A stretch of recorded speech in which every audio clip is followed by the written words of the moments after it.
Picture the summer of 1940. If you were looking at a map of Europe or watching the newsreels, the German Wehrmacht didn't just look strong, they looked invincible. They had conquered France in 6 weeks. Think about that. The combined forces of the world couldn't do that in 4 years during the First World War. It was terrifying efficiency. Their technology seemed decades ahead of everyone else, and their strategy, blitzkrieg, had completely redefined what modern warfare looked like. And yet, 5 years later, the Third Reich didn't just lose, they were annihilated. Their cities were rubble, their armies were dissolved, and the country was partitioned. The question historians have been arguing about for 80 years is simple. Why? How do you go from masters of Europe to total collapse in such a short window? It's the ultimate historical what if, isn't it? But the reality is pop culture often gives us the wrong answer. We tend to think it was just about being overwhelmed by numbers or maybe 1 or 2 bad decisions by Hitler. But when you peel back the layers, it wasn't one silver bullet. It was a cascade of failures. If I had to summarize it in one word, it would be hubris. Hubris? Absolute arrogance. A complete disconnect between what they wanted to do and what they actually had the capacity to do. They built a war machine that was designed for a sprint, and then they voluntarily entered a marathon. So, let's grade this defeat. We usually break this down into strategy, technology, and intelligence. I want to start with strategy, because you can have the best tanks in the world, which we will get to, but if you drive them off a cliff, you still lose. Exactly. And the cliff, in this case, has a name. Operation Barbarossa. The invasion of the Soviet Union. Right. This is the moment the war became mathematically unwinnable. You have to remember, Germany was a medium-sized European power. They had limited oil, limited rubber, and limited manpower. By attacking the Soviet Union while Britain was still fighting in the West, they voluntarily opened a 2-front war. But I've read that their economy was essentially a Ponzi scheme. Didn't they have to attack? There's this theory of the vampire economy, that they needed to conquer new territories just to steal the resources to keep the lights on. That is true to an extent. They needed the oil in the Caucasus. But the strategic blunder wasn't just the invasion itself, it was the assumption behind the invasion. They planned for a 10-week campaign. They genuinely believed the Soviet Union would collapse like a house of cards. Because of ideology. Precisely. They looked at the Russians through a lens of racial superiority. They thought, we are superior beings, so they will crumble. Because of that ideology, they didn't send winter clothing. They didn't send antifreeze for the tanks. When the Russian winter hit, the German army froze to death because their strategy was based on racism and not logistics.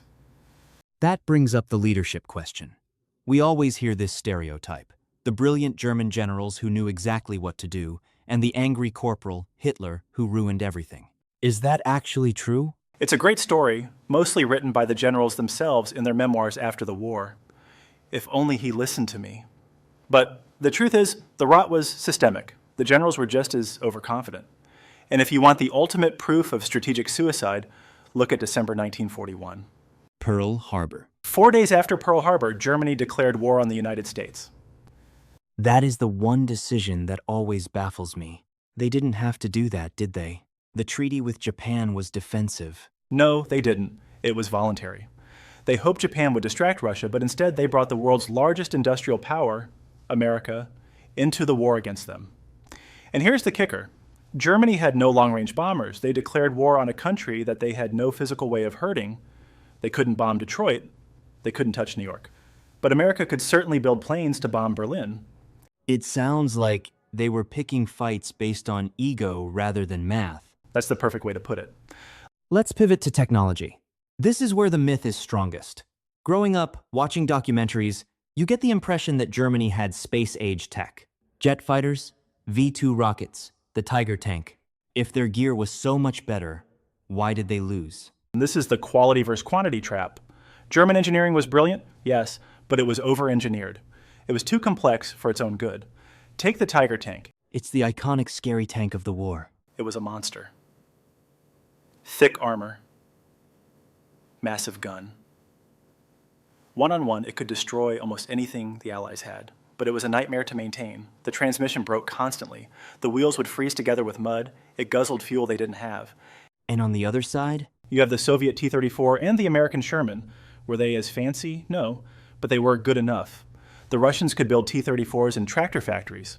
The Americans were building Liberty ships faster than U-boats could sink them. It's like bringing a Ferrari to a demolition derby. It's a better car, but it's going to get crushed by 10 pickup trucks. And the Ferrari spends half of the time in the shop. Germany became obsessed with wonder weapons. The Wunderwaffe. Look at the V-2 rocket. The first ballistic missile. That sounds like a game changer. Technologically, it was a marvel. It was the ancestor of the space program.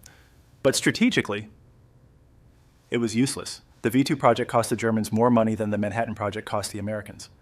Wait, really? More than the atomic bomb? Yes. And what did they get for it? The atomic bomb ended the war. The V-2 rockets just blew up a few city blocks in London. It had zero impact on the outcome.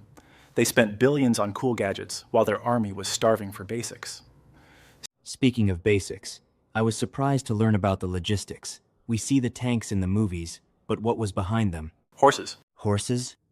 In World War II? Millions of them. This is the part the propaganda reels didn't show. The German army wasn't fully mechanized. They lacked trucks. They lacked rubber for tires. So, you have this absurd image, the world's first jet fighter, the Me-262, sitting on a runway, unable to fly because the fuel truck hasn't arrived. Why? Because the horse-drawn cart bringing the fuel got stuck in the mud. That sums it up perfectly. High-end prototypes, low-end logistics. It's the definition of a hollow force. So we have bad strategy and over-engineered tech. Now we have to talk about the third pillar, information. We have to talk about Enigma. This might be the single biggest factor. The Allies were reading Germany's mail. The British Ultra program at Bletchley Park cracked the Enigma code. I know it's famous, but how much of a tangible difference did it make? Was it just knowing some troop movements? General Eisenhower said it shortened the war by 2 years. Imagine playing poker where you can see the other guy's cards.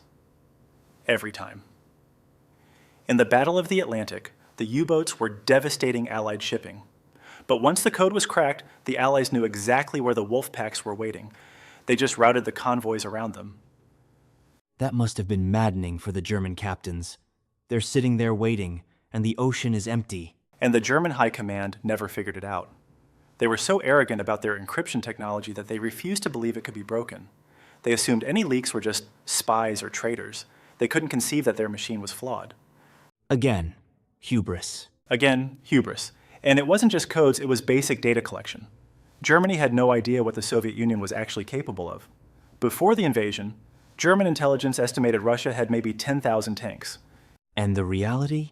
They had 24,000, and they were building more every day. When you fight a war based on data that is off by more than 100%, you are walking into a meat grinder.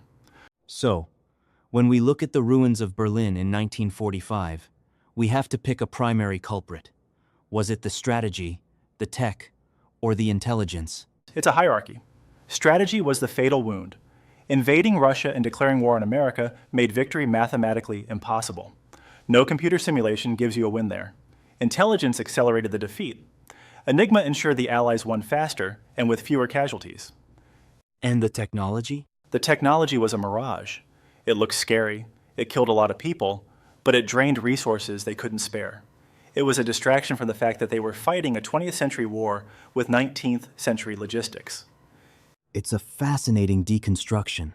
The Nazis lost not because they were weak, but because they picked a fight they couldn't sustain, using equipment they couldn't maintain, against an enemy that knew their every move. And they did it all while blinded by an ideology that told them they couldn't possibly fail. Drastic overconfidence. Well, that's a wrap on the European theater. If you enjoyed this deep dive into the mechanics of defeat, make sure you tune in next week. We're going to the other side of the world to look at the Pacific theater. Looking forward to it. Thanks for listening.